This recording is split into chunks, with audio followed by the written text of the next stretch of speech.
Há alguns dias a gente tem trabalhado com esse curso de imersão da Central, que a gente denominou SIC, com o objetivo de trazer um alinhamento de compreensão a todos vocês. Seria toda a igreja, né? A ideia era essa, né? Mas a gente vai trabalhar para que isso se construa, né?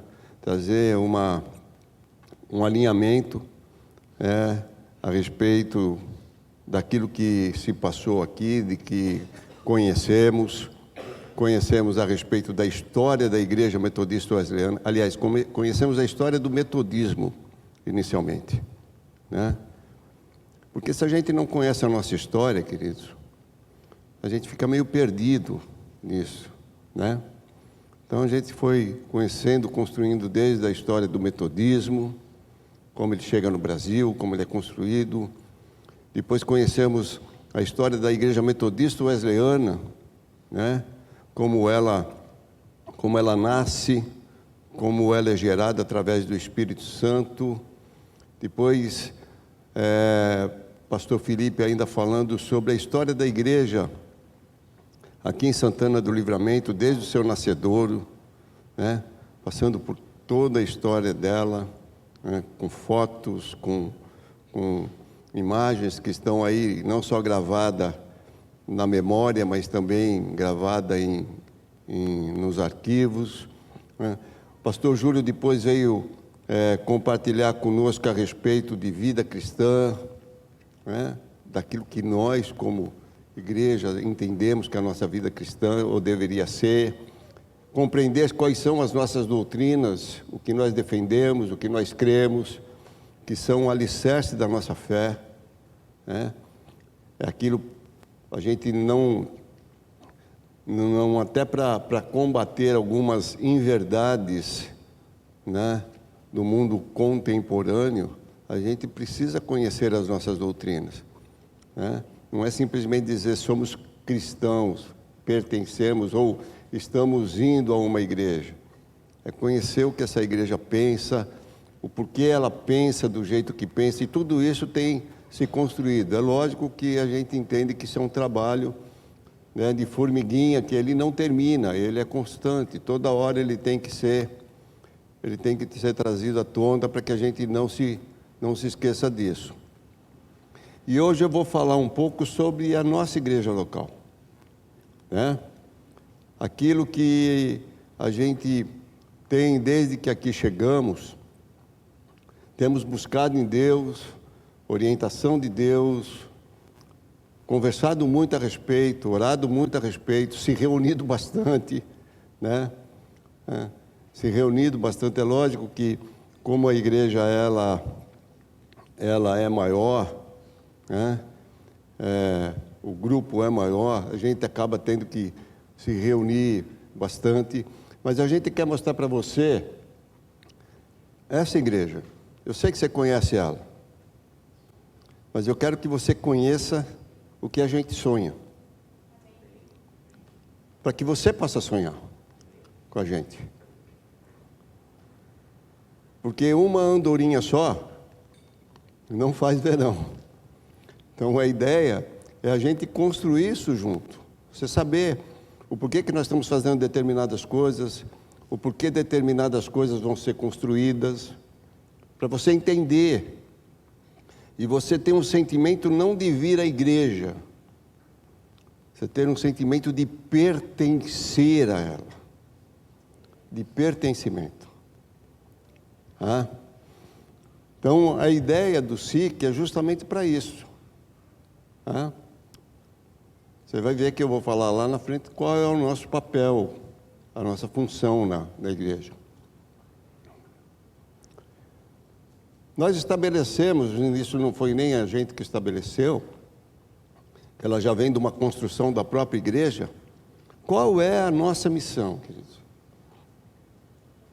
Qual é a missão dessa igreja que eu e você fazemos parte? Não é simplesmente estarmos aqui reunidos. Deus, se lembra que eu falei há um tempo atrás que quando Deus estabeleceu essa igreja, No pensamento dele, ele criou ela com um DNA, com um propósito. Quando Deus estabeleceu a Igreja Metodista Wesleyana, Ele estabeleceu com um DNA, com um propósito, que nem eu. Não existe ninguém que tenha as mesmas digitais que eu tenho. Porque Deus nos cria único, com um propósito. Então, qual é a nossa missão? Nós temos uma missão como igreja. A nossa missão é amar a Deus. Amar a Deus acima de todas as coisas, queridos. Amar a Deus acima de todas as circunstâncias.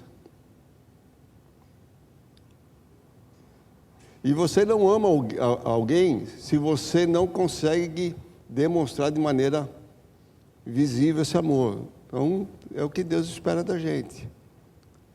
Segunda coisa é amar o próximo. Não é só o próximo que está próximo de você aí do lado. Amar a todos aqueles que estão próximos da gente. É amar, queridos.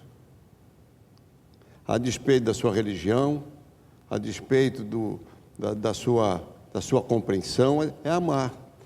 Porque Deus nos amou da maneira que a gente era. E é percebendo o nosso amor a Deus e o nosso amor a Ele, que talvez essa vida seja transformada. Essa é a nossa missão. E qual é a nossa missão? Servir. Servir uns aos outros, servir a comunidade onde Deus nos colocou, servir a cidade que Deus nos plantou, servir o estado que estamos inseridos e servir a nação a qual o Senhor nos semeou. Servir. Então você vê que é de tudo de dentro para nada. E aqui já muda um conceito. Se lembra Romanos 12, 2? A gente tem que mudar isso aqui. Não é receber, é dar. Aí tem um texto na Bíblia que diz assim, que é melhor dar do que receber. Essa é a nossa missão. Você consegue repetir comigo? Qual é a nossa missão? Amar a Deus, amar ao próximo e servir. Vira para o teu irmão aí e diz para ele: a nossa missão é amar a Deus, amar ao próximo e servir. Amém, querido? Isso vai ser inculcado na sua mente, porque é isso que o Senhor espera da gente. Dentro da nossa missão, nós temos uma visão para isso. Porque já que a gente tem uma missão, qual é a nossa visão para que isso se concretize? A primeira coisa é conectar. É conectar pessoas a Deus. Amém? Conectar pessoas a Deus. Para que elas desfrutem daquilo que você desfruta e que elas possam também amar a Deus como você ama. Como eu disse outro dia, vem cá, meu amor. Cristina não é cristã. Eu vou explicar. Eu estou fazendo uma analogia. Amém, queridos? Cristina não é uma cristã, mas ela trabalha lá comigo. Amém? Ela não é uma cristã, mas ela trabalha, ela trabalha comigo. Tá ok? Ela não sabe que é filha, mas eu sei que ela é filha de Deus. Como eu trato ela como só uma criatura, eu não tenho obrigação nenhuma de levá-la a conhecer o Pai. Mas quando eu tenho o entendimento que ela é filha de Deus, ela só não entendeu isso ainda, eu me conecto a ela para levar ela a entender que ela tem um pai.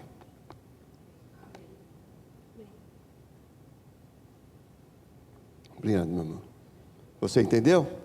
Então a pessoa que está lá, ela é filha, ela só não sabe. Quem é que vai conectar ela a esta verdade? Você. Essa é a nossa missão, a nossa visão. É crescer. É levar pessoas a crescer. Crescer no conhecimento, crescer na graça, crescer no seu desenvolvimento, na sua maturidade, na sua espiritualidade. E quando a gente leva alguém a crescer, quando eu tenho que trazer algo, pergunta para os pastores, quando a gente tem que trazer algo para vocês, o primeiro que tem que se expor a isto somos nós. Quem cresce primeiro? A gente também cresce.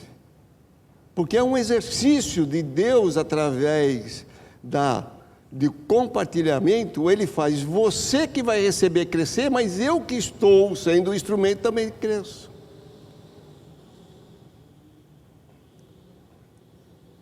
Amém, queridos? E servir. Ativar a todos ao serviço ao Senhor. Todos foram chamados para, de alguma maneira, servir. Servindo ao irmão, eu estou servindo a Deus. Servindo a comunidade, eu estou servindo a Deus. Servindo lá no meu trabalho, eu estou servindo a Deus. Servindo na minha família, eu estou servindo a Deus. Servir, queridos. Então, essa é a nossa visão. É para isso que a gente tem construído, ou tem tentado construir um entendimento no coração de vocês, de uma vida transformada, mudada, né? De sabendo que como ouvimos aqui domingo, queridos, né? Não é a circunstância que nos impede de ir ao Senhor, é por amar a Ele acima de todas as coisas, eu me torno operacional, o meu amor a Ele, independente das circunstâncias. Aí quem me vê fazendo isto, vai dizer, esse camarada está doido. Mas ele diz assim, mas se ele consegue fazer, eu acho que eu também vou tentar. E você está conectando ele, a ele entender que ele tem um pai que pode ser adorado acima de todas as coisas. Amém, queridos? Então é isso que a gente está tentando construir com você. Pensando nessa nossa visão e nessa nossa missão, eu quero falar com você o que a igreja é. Porque apesar de tudo isso, a igreja, ela é uma organização, queridos. Ela tem CNPJ, ela paga imposto, ela tem uma série de atribuições e uma série de responsabilidades. Amém, queridos? Por isso que a nossa fidelidade ajuda a que a gente cumpra fielmente, né, com todas essas demandas que envolve essa organização. Além dessa questão externa, né, que a gente está toda hora correndo atrás disso, atrás de documento, né? Nós temos aqui folha de pagamento, nós temos aqui DARF para pagar, né, de funcionário, nós temos uma série de obrigações. Nós também somos uma organização dentro da igreja. E como que ela se organiza? Tá? Ela se organiza com o ministério pastoral.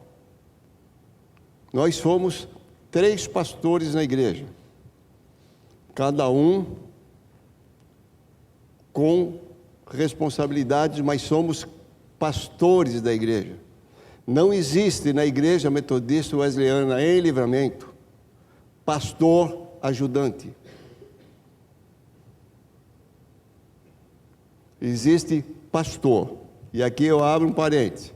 Quando você precisar da visita de um pastor, se for o pastor Felipe, for o pastor da igreja. Se for o pastor Júlio, for o pastor da igreja. Se for o pastor Wagner, for o pastor da igreja. Porque quem é o pastor da igreja?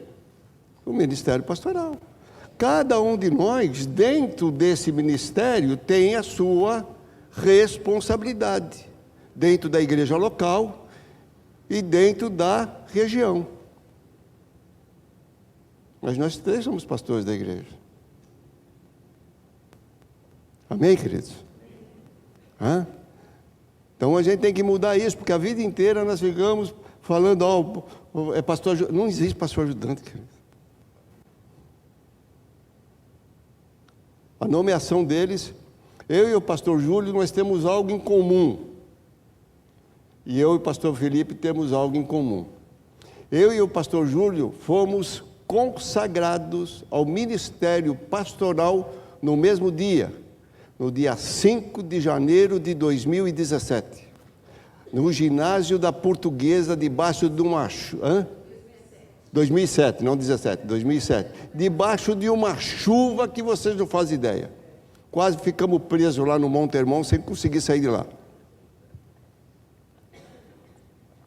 Com o pastor Felipe. Eu e o pastor Felipe, nós estivemos aqui no primeiro concílio regional da 5ª região. Eu vou a ministro, porque eu já era pastor, e o pastor Felipe foi consagrado a pastor no mesmo dia. Somos pastores. Amém? Então, dentro dessa organização, Ministério Pastoral, nós temos o presbitério, que nos ajuda aí numa série de circunstâncias que diz respeito ao presbitério. Hoje o nosso presbítero é o presbítero Croaci. Pode falar. Só esclareça o pessoal a diferença pastor e ministro. Tá. Deixa eu falar aqui. No Ministério Pastoral, todos nós somos, eu, pastor Felipe, pastor Júlio, nós somos ministros. Tá? O que é ser ministro dentro da nossa estrutura? Depois de 3 exercícios eclesiásticos, que completa um prazo de 6 anos em exercício contínuo, como pastor titular de uma igreja, tá? Dando bom testemunho, cumprindo-se com as responsabilidades com a região, porque nós temos alguns pastores, entende? Que são pastores há algum tempo, mas infelizmente acabam não cumprindo com algumas coisas e isso lá acaba atrapalhando a vida deles. Mas cumprindo-se tudo que está no regimento que diz a respeito, eles vão então ser ordenados a ministro. E por quê? Qual nessa composição o ministro ele alcança o que a gente chamava tempo atrás, ainda chama, de ministério pleno. E um ministro ele pode concorrer às secretarias regionais da região, que são 5: missões, educação, ação social, administração e finanças. Quem concorre a essas 5 secretarias são ministros. Ele pode, se o bispo ou escolher, ele pode se tornar um superintendente distrital, ministro. E ele pode participar da eleição e da indicação e eleição para concorrer uma vaga da região para bispo. Precisa ser ministro. Então, a igreja, eu, pastor Júlio e pastor Felipe, nós somos ministros. E que temos, por ter alcançado isto, podemos concorrer. Tanto é que eu, hoje, assumo a função de superintendente distrital do Distrito de Livramento e secretário regional de finanças da 5ª região. Compreendido? Hã? Mas a gente não precisa chamar a gente de ministro, porque até não pega bem, né? Não está muito bom com o negócio hoje em dia. Pastor mesmo, fica no pastor que está tudo bem. Temos o presbitério, temos a junta diaconal. A junta diaconal, se eu não tiver enganado, e se tiver por muito pouco, nós somos 18 componentes na junta diaconal. 18 componentes na junta diaconal. Eu não quis trazer o nome de todos aqui, porque todos vocês conhecem. Hoje a junta diaconal, ela tem sido extremamente importante, ela sempre foi importante, mas ela tem sido muito importante porque nós hoje mudamos um pouco algumas circunstâncias, o modelo da junta, e nós dividimos funções dentro da junta. Todo mundo é junta. A gente, quando se junta, é uma junta mesmo, né? Mas há funções. Então, tem uma parte da junta que ela me ajuda na questão administrativa, juntamente com os pastores da igreja. Uma parte da junta que ela me ajuda com a questão da manutenção, porque o que não falta na igreja é manutenção. Isso não quer dizer que o administrativo não ajuda na manutenção e vice-versa. E uma parte dessa junta nos ajuda na supervisão dos serviços. Não é o serviço que a manutenção faz, é do serviço, assim, precisa comprar papel, precisa dessas coisas, para que todo mundo esteja encaixado, né, e sabendo o que tem que fazer, né?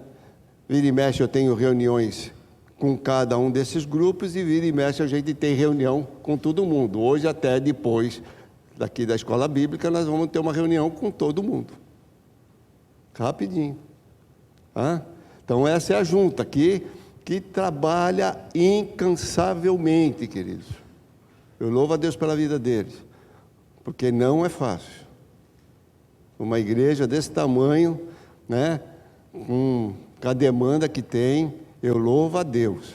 Eles estão aí subindo em cima do telhado, você está aqui e as coisas estão acontecendo por aí. E a junta está trabalhando. E tem os ministérios, tá?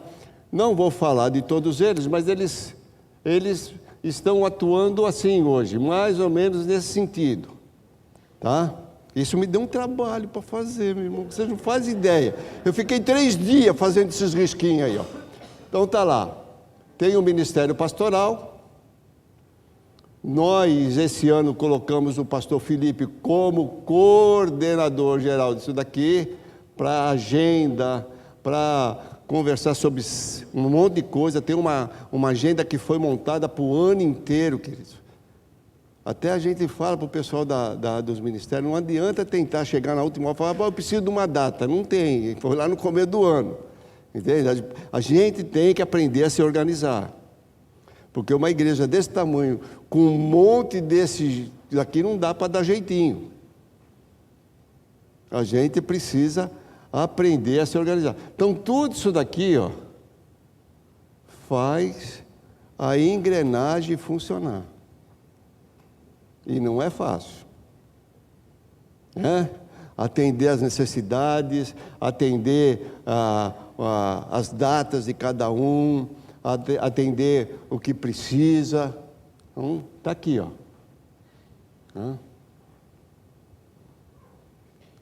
Amém?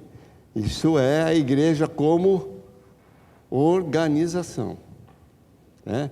Porque a gente fala lá o ministério, coisa e tal, mas quando você olha isso, você começa a compreender o tamanho de tudo isso.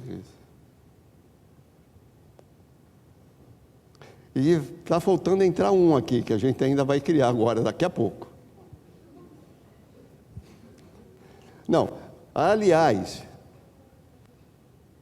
eu espero que daqui 4 anos a gente tenha dobrado isso daqui. Amém?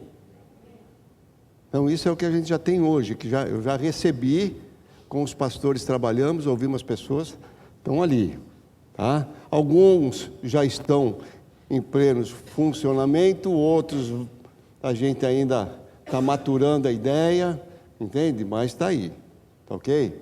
Então é essa a igreja como organização. Mas nós somos um organismo vivo, queridos. E o que se espera de um organismo vivo?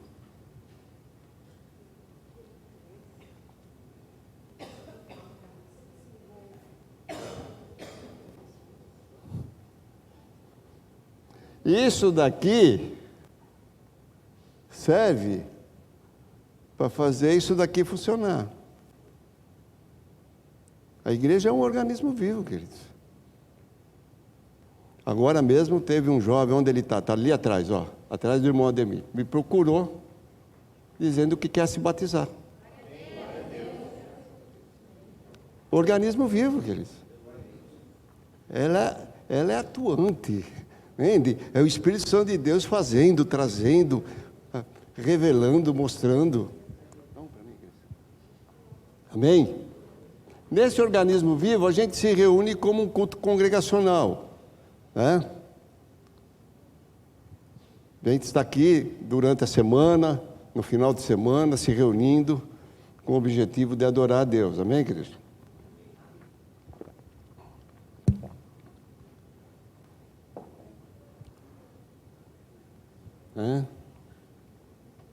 São uma igreja congregacional, de adoração, de celebração, né?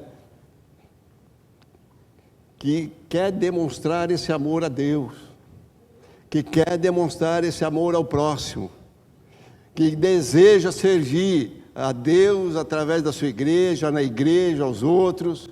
É isso que a gente é. Nós somos, essa é a nossa identidade, queridos. É quem nós somos. Nós precisamos nos conhecer, para que a gente possa entender, eu posso me encaixar nisso. Amém? Porque você vai ver que vai ter lugar para todo mundo. Qual é o nosso objetivo nessa igreja, nessa organização, através da missão que Deus nos deu, através da visão que Deus nos deu? Qual é o nosso objetivo, queridos? O que nós sonhamos como igreja? Talvez isso leve um tempo para se construir, porque depende do entendimento, da compreensão, depende de a gente entender que pertencemos, que essa ideia também pertence a gente. Compreender isso que eu vou passar para vocês, porque de repente, se não compreende, isso vira um problema, tá?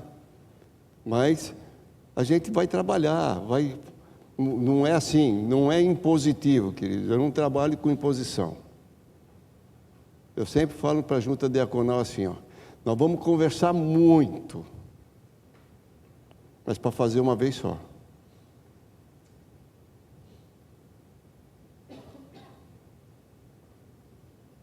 Eu vou contar uma coisa para vocês, que faz uns 4, 5 meses que nós estamos trabalhando, se não mais, para mexer nessas cadeiras.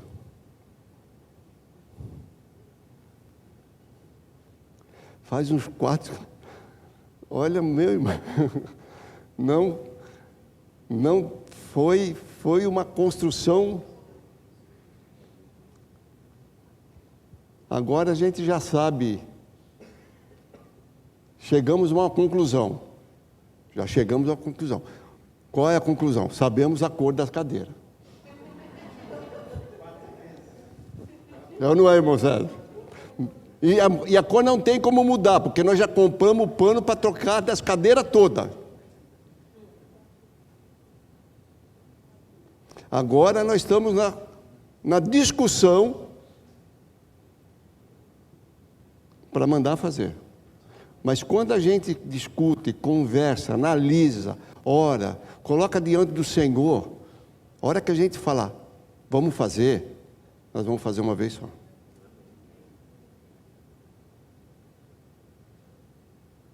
Então a nossa ideia é, se tiver que discutir, conversar, entender o projeto, essa coisa, não tem problema, nós vamos sentar, vamos conversar, vamos discutir, vamos fazer fórum, entende? Mas quando que a gente falar, agora chegou o tempo da gente acessar isso, nós vamos fazer.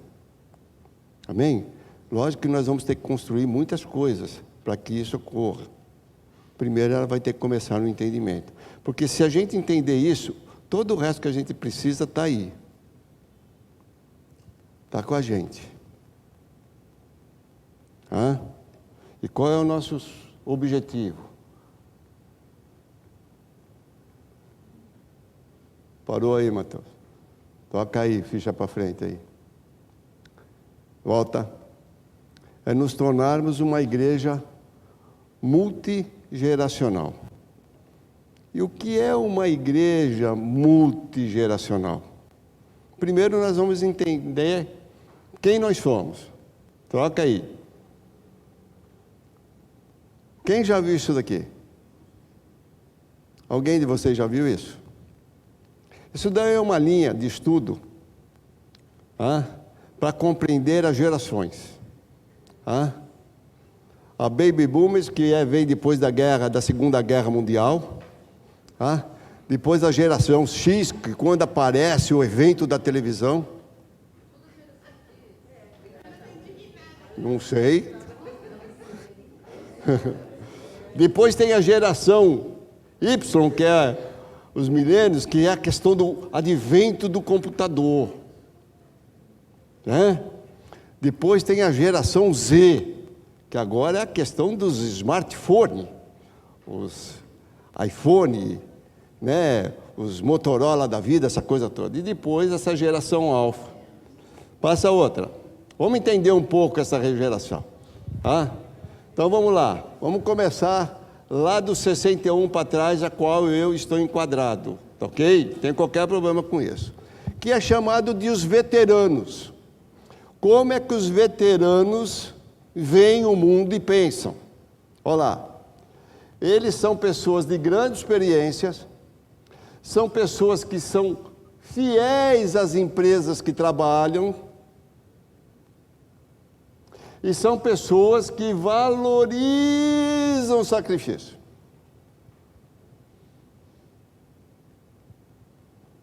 Está entendendo como uma pessoa de 60 anos para cima pensa?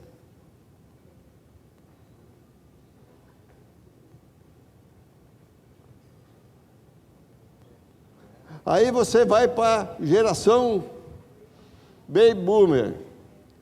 Eles têm grande dedicação ao trabalho, têm uma grande capacidade de fazer carreira e de ter compromisso. Então essa é uma geração dos 60 aos 40. Depois a gente vai entrar na geração dos 35 aqui, ó.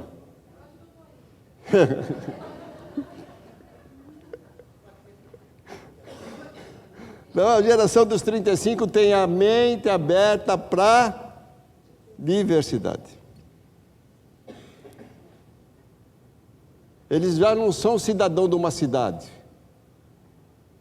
Eles se sentem cidadão do mundo.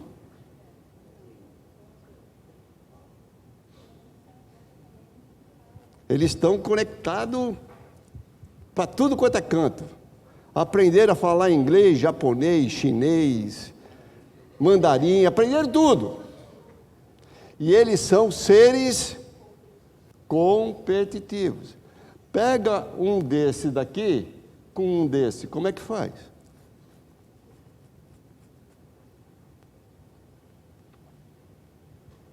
E aonde está esse pessoal?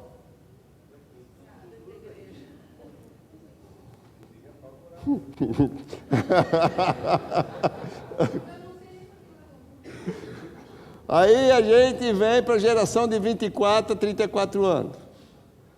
Cultura de interatividade. Tendência de mobilidade no trabalho. Aquele pessoal é o seguinte, não está legal, vou para outro.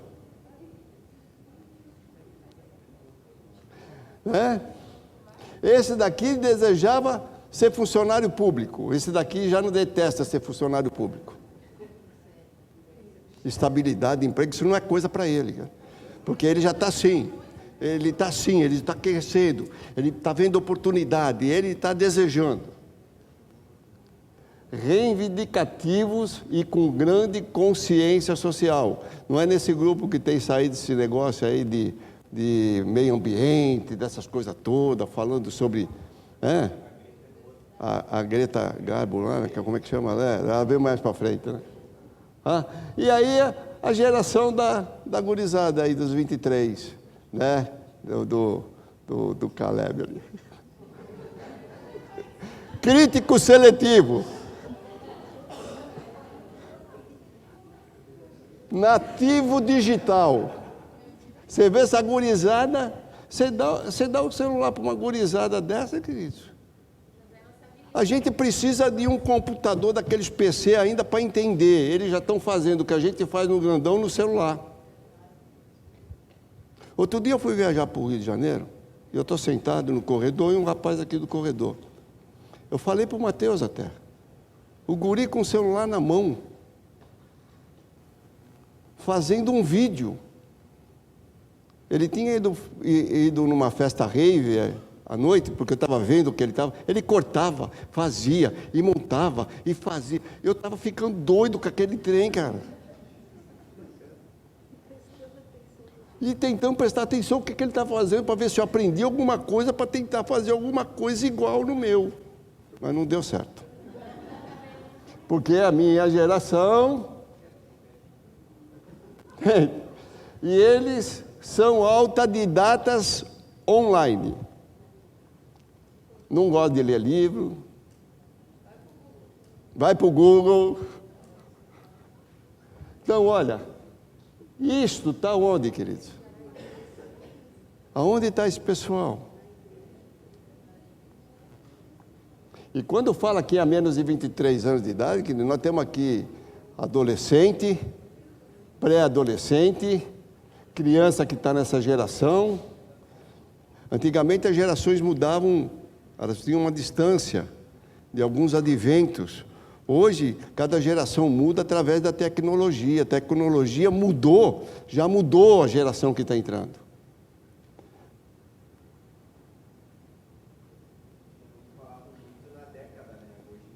Não, hoje é assim. Antigamente a geração mudava a cada 20, 25 anos, hoje a cada 5 anos a geração está mudando. E aonde está esse pessoal, queridos? Está aqui dentro da igreja. E como que a gente vai atender eles? Todas essas diferenças, queridos. Porque vamos ser sinceros, e eu sou muito, como é que fala? Eu sou muito autocrítico, né? De vez em quando eu chego em casa e eu sei que não foi legal, eu estou quieto, a Cristina já até sabe, porque eu estou me criticando, eu estou assim, quase com um chicote, me batendo, né? Como a gente comunica de uma maneira a ser compreendido por todos. Por isso que isso sou eu, tá? Porque, tá vendo onde eu estou? Eu estou lá, na ponta. Eu entendi que uma das maneiras de prender você a me ouvir, ou pelo menos olhar para mim, é fazendo você olhar para lá.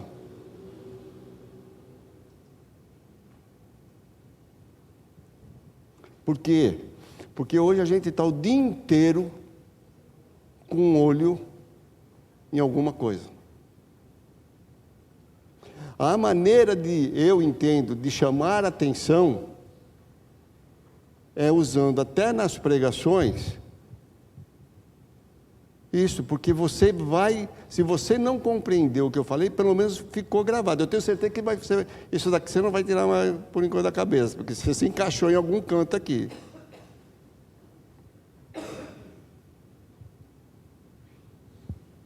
Então, nós temos algumas dificuldades para alcançar todo mundo, ok? Então, o que a gente deseja? Essa proposta da igreja multigeracional é tornar a mensagem compreensível, considerando as faixas etárias e as suas próprias características. Porque aquilo que a gente fala que é compreensível algumas faixas de idade não é compreensível às outras. Amém, querido? Isso não significa dar às pessoas o que elas querem, mas sim dar as respostas de Deus, as quais elas podem até não querer. Não é assim que às vezes acontece? Para a pergunta que elas estão fazendo de uma forma que elas entendam.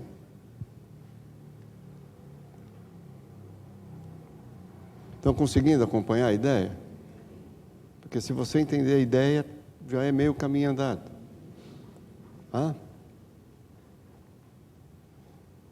Tudo em uma igreja deve ser contextualizado. Seu prédio, você vê que nós contextualizamos alguma coisa. Nós temos uma TV, que ela é grande, mas que já não estava conseguindo atender a demanda. O que nós vamos fazer? Nós vamos contextualizar uma circunstância. A sua mensagem, de uma maneira dela ser mais compreensível. Você vê que os pastores hoje, até eles se contextualizaram em termos de vestimenta. Porque a gente existia assim, uma ideia de que nós era nós e vocês era vocês. E agora a ideia não, como diz o pastor Júlio toda vez, nós somos irmãos. Temos dentro de cada um de nós uma responsabilidade e uma autoridade que Deus nos incumbiu. Pronto, nós somos irmãos. Seu discurso, sua abordagem de ser igreja, seu modelo de liderança. O meu modelo de liderança é diferente do modelo de liderança de outras pessoas. Não sou melhor, mas não sou pior. Só é um modelo de diferença, de liderança diferente, só isso. E isso vem para quê? Para ajudar, para agregar. Entende? É isso. O modelo de liderança do bispo Joedi é totalmente diferente do modelo de liderança do bispo Simvaldo. Não existe modelo pior nem melhor, só são diferentes.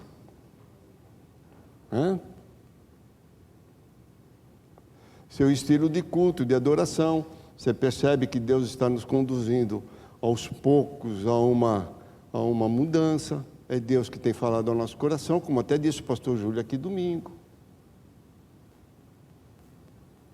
Porque dentro dessa visão você vai ver o porquê disso. O que é uma igreja multigeracional? É uma igreja, é aquela que se estrutura, por isso que preste bem atenção nisso, que isso é importante. Aquela que se estrutura, se organiza para ganhar e discipular simultaneamente todas as gerações que estão dentro da igreja.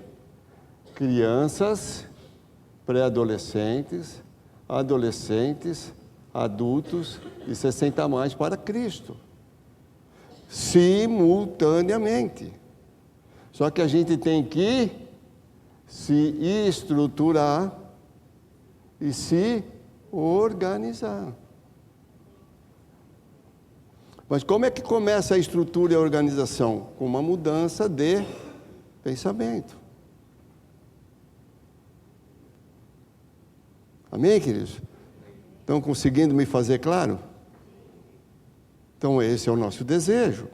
Pastor, é para amanhã? Não, nós vamos construir isso. Isso é uma construção, entende? É uma construção. De vez em quando a gente vai ter que dar um passo para frente, 2 passos para trás. Vamos ter que rever uma circunstância para ela ficar melhor. Nós estamos com um sonho, tenho conversado muito a respeito com Samuel, que está lá atrás, com o Carlos, com o irmão César. Nós estamos com um sonho de até o final de outubro a gente acertar a nossa entrada de energia, que já está aí, só falta colocar o cabo lá fora. É lógico que só falta colocar o cabo lá fora é muita coisa, tá? É só uma maneira de dizer.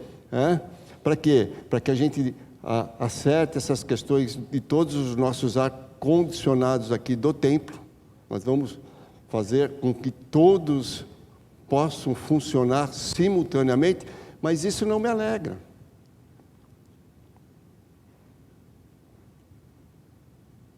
Mas por que não te alegra? Porque nós vamos ficar aqui no bem bom e as crianças passando calor lá embaixo. Então eu tenho que, para discipular elas, eu tenho uma estrutura para resolver. Porque imagina essa criançada lá numa sala com 20, 30 crianças, um calor do tamanho do bonde, ela vai prestar atenção no quê, queridos?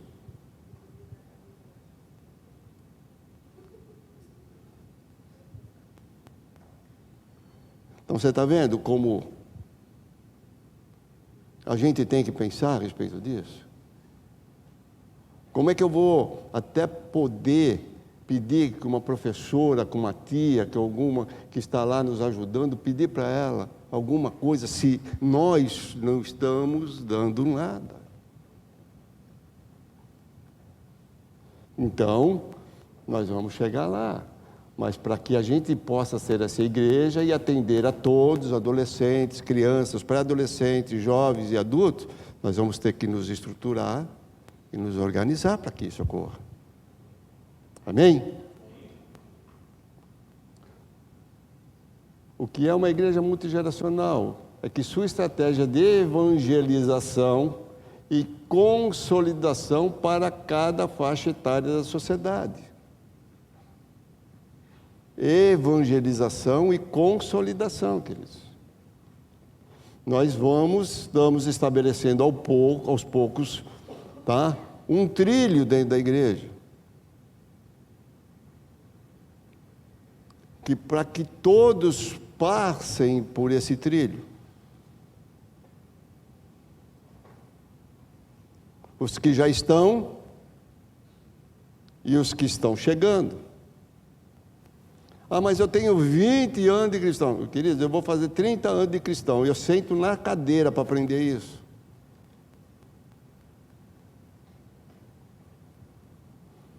Nós tivemos uma reunião, foi com o conselho há um mês atrás, e eu mostrei para eles uma aula do bispo Roberto Amaral, que foi para a gente primeiro. E eu usei a aula dele, foi assim um puxãozinho de orelha para a gente. Porque eu também sento na cadeira para aprender, queridos. Porque a única maneira de consolidação é a gente sentar para ouvir, entende? Para aprender a respeito disso. E cada faixa etária, entendendo que cada uma delas tem necessidades, realidades e estilos diferentes. Não adianta, você já imaginou eu dando aula para pré-adolescente? Apesar que eu fui assistir uma questão de pré-adolescente lá no Rio de Janeiro e eu fiquei apaixonado. Tanto é que, se Deus assim permitir, em janeiro próximo, Livramento vai receber o pessoal do Rio de Janeiro, que vai falar sobre adultos, jovens, adolescentes e criança.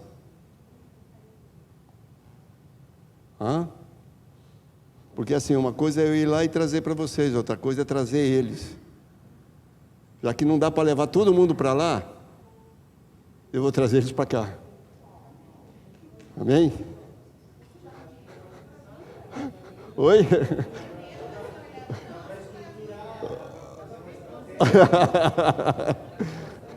Por que devemos pensar numa igreja multigeracional? Porque as gerações possuem necessidades diferentes. Você percebeu? Cada geração possui uma necessidade diferente. Se conecta ao conhecimento de forma diferente. Que nem eu, talvez o pastor Júlio seja assim, o pastor Júlio nem tanto, mas eu tenho um e-book com inúmeros livros. Eu não consigo ler livro no celular, no iPad. Eu não consigo, eu preciso ter papel. Eu preciso riscar o papel. Eu sou do tempo antigo. Para você ter uma ideia, do muito antigo, né?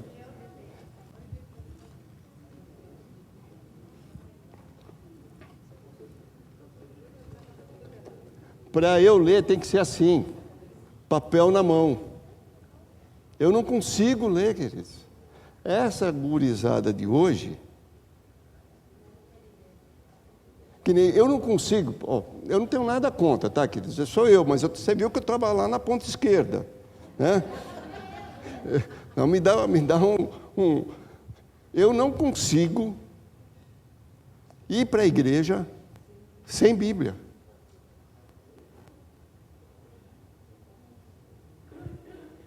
Eu não consigo. Eu não tenho nada contra hoje. Hoje não dá nem para falar assim, abra a Bíblia. Porque alguns abra a Bíblia, outros ligam o telefone, essas coisas todas. Mas isso sou eu.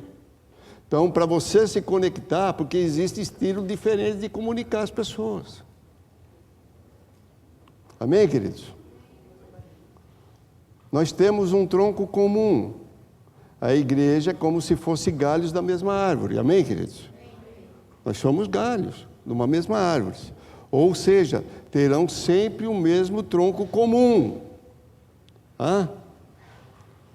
E esse tronco comum, ele pode ter nos seus galhos algumas coisas que a gente está construindo aqui. Nós vamos começar com a escola de formação de líderes. Nós vamos passar isso primeiro para o conselho local. Nós já estamos com material. O nosso problema qual é? Infelizmente, como isso aconteceu depois, e a agenda já está pronta, nós estamos com um problema sério de data. Porque são aí pelo menos 4, 5 meses, 6 meses de aula para a escola de formação de líderes. Trilho de crescimento, é isso que a gente está propondo. Há um trilho que a gente quer fazer, está montando. Batismo, encontro do coração abrasado, que seriam os nossos retiros.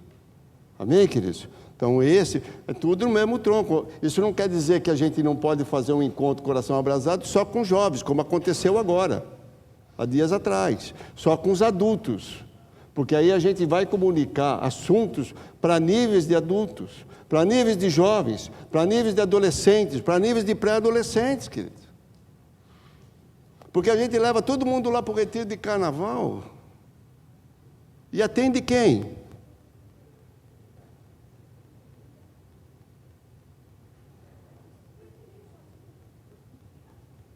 Você consegue perceber que acaba sendo, vamos dizer assim, eu não vou dizer dispendioso, mas acaba sendo um trabalho exaustivo e que a gente não acaba alcançando toda a faixa etária. Então a gente precisa trabalhar com sabedoria. Precisamos trabalhar com as nossas crianças, com os nossos pré-adolescentes, que hoje estão sendo vítimas de ataques absurdos dentro de colégio. Eu estava falando com Cristina, eu falei do negócio da unha domingo, porque teve uma pessoa que foi numa escola particular buscar o filho, em que a professora obrigou que o menino pintasse as unhas.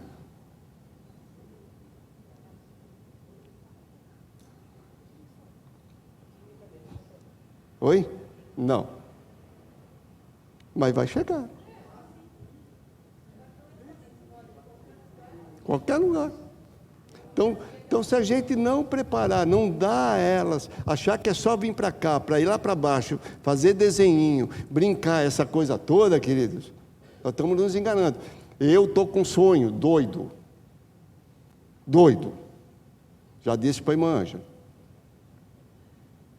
Eu vou alugar uma piscina de bolinha, cama elástica, e vou pegar um domingo, vou levar as crianças para o estacionamento e os pais para a sala de aula.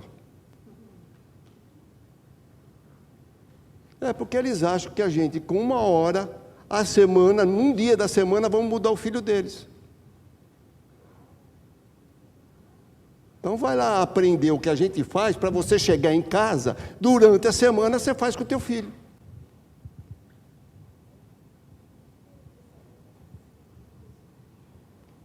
Já falei para a irmã Ângela que eu vou fazer isso, só não vou dizer o dia porque é capaz de você não vir. Vai chegar aqui, vai ser surpresa! Você está entendendo? Mas filho, tá? Nós agora, Já para indo, infelizmente eu queria ter avançado mais, não vai ser possível, porque acaba falando, né? Nós estamos já, esse é um start que já está acontecendo assim de maneira tímida, mas já está acontecendo, mas nós vamos intensificar, que é chamado os pequenos grupos do GECEL. Tá? Nós já temos todo o material, já dividimos o grupo piloto, e nós vamos trabalhar com jovens, que eles já estão se reunindo, ainda de maneira tímida, mas nós vamos investir, vamos trabalhar com eles.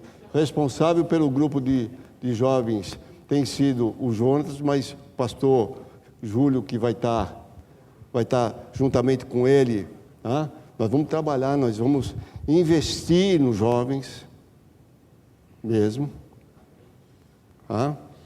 Porque, queira ou não, eles são mais fáceis de romper algumas barreiras. Tá? Nós vamos trabalhar com jovens casados, tá? Porque a gente pensa que casou, ficou tudo bem. Não faz a ideia, é encrenca que entraram. E se não tiver alguém que ajude, alguém que auxilie, querido, é sério. Você não passou por isso? Vamos lá, eu vou fazer quase 40 anos de casado, filho. Eu estou aqui por um milagre de Deus. E nós vamos ter outros jovens que ainda não tem nome. O que é esses jovens? São aqueles que eles não chegaram naquela faixa adulta, mas também não são tão jovens. E a gente tem na igreja. E a gente tem que atender essas pessoas. Outro dia uma pessoa me ligou e me escreveu assim: pastor, você tem algum grupo de afinidade? Falei, tenho. Tem um grupo de jovens. Ela disse, pastor, só que eu não sou tão jovem assim. Eu queria um grupo de afinidade um pouco diferente. Então é aquele jovem que ainda não está casado, mas não é aquele que está disposto a comer churipã lá no centro a 1h da manhã, mas que também precisa ser atendido. Os jovens casados, eu e a Cristina vamos assumir. E esses jovens que a gente está procurando um nome, quem vai assumir é o pastor Felipe. A fim de quê? A fim de inspirar eles.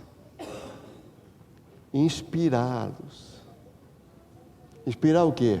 Amar a Deus, amar o próximo e servir, inspirar, serem inspirativos para eles. E a fim de mostrar para eles que fazer é diferente do que gerar. Às vezes a gente está numa atividade doida, queridos, muito doida, achando que é pelo nosso fazer que nós vamos ser reconhecidos. Não, nós temos que gerar, porque o que você gera, ele não modifica. O que você faz, ele pode ser transformado, mas o que você gera não modifica. Amém? Por isso estamos gerando uma compreensão da nossa missão, da nossa visão, e estamos construindo como ministério pastoral os nossos propósitos, ou os nossos valores. Vamos ficar de pé, semana que vem a gente continua. Para orar, né? E você que trouxe a sua oferta, né? Não quero me alongar, ficaria aqui com vocês tranquilamente até terminar os 90 painel que tem aqui para frente, né? Mas eu sei que amanhã, e não adianta dar muita feijoada, né? Acho que o que já foi passado hoje dá para você entender o que a gente tem sonhado com a Igreja Metodista Wesleyana Central de Livramento. E o meu desejo é que você sonhe com a gente. Meu desejo é que você esteja com a gente. Amém, queridos? Esse é o meu desejo. Vamos orar. Pai, muito obrigado, Senhor, por essa noite. Obrigado, Senhor, Pai querido, porque o Senhor tem um desejo de construir algo lindo, Senhor, nas nossas vidas e através das nossas vidas na sua igreja, Senhor. Eu te louvo por isso, por poder fazer parte, Senhor, desse momento, junto com os meus irmãos. Agora nos abençoa, leva-nos em paz, dá-nos uma noite abençoada de descanso, Senhor, e que possamos estar nas nossas próximas reuniões aqui em Cristo Jesus. Oramos agradecido. Amém?